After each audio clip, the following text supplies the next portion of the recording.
Focus lang. Oh, ang galing na. Wow. Parang nakikita ko na yung mananalo. Yung natapos na po, yung natapos na po, hindi na ako makalisalsat. Hello po, yung natapos na po. Go, go, go! Yung natapos na po, pwede pong doon po kayo, pagtapos na kayo. Kung ilan yung yung tapos na po, doon po sa likod. Mag-i-stop timer na. O, sige. Go, Jollibee! Go, ay, go! Opo, hindi po dapat siya po yung maglalagay sa ulo mo, yung kamay mo na sa likod.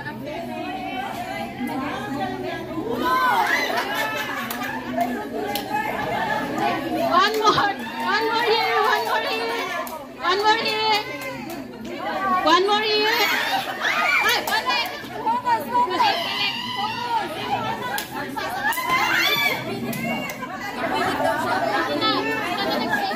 Sana lang. Go, go. Sana lang. Dandahan, dandahan. Dandahan. Oh, ayan na. Ito sa winner. Oh, yan, may second place na tayo. Winner. Ito winner. We have a winner. Po, nasa likod, pasahan na lang po ng pangkalapit po sa harapan. Yung safety po, ilagay na lang po sa cup na yan. Hanggang sa makarating sa harapan. Tapos yung dito sa harapan, siya na po ang magbubuhos ng nakakapasis dito po. Nanakablind po. Okay na po? Ryan ka, Ryan. Okay, Go! go, go! Go! Nasa harapan na po.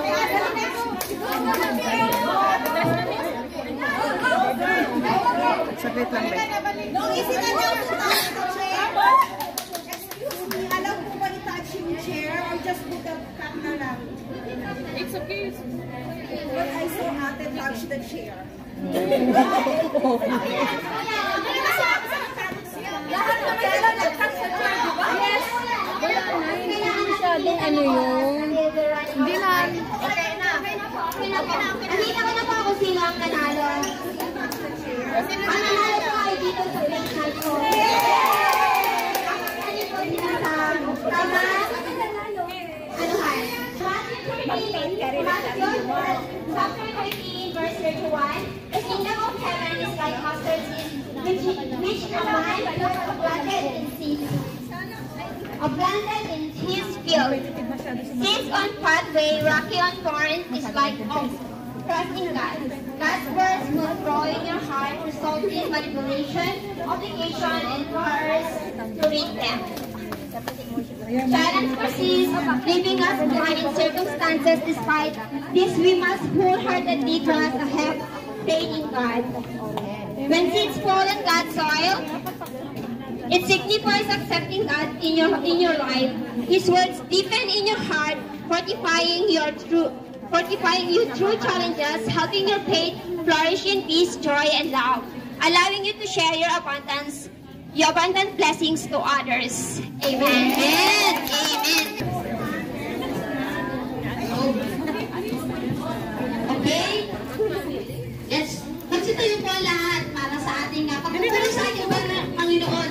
Give us the highest praise to the Lord with the worship team, led by Sister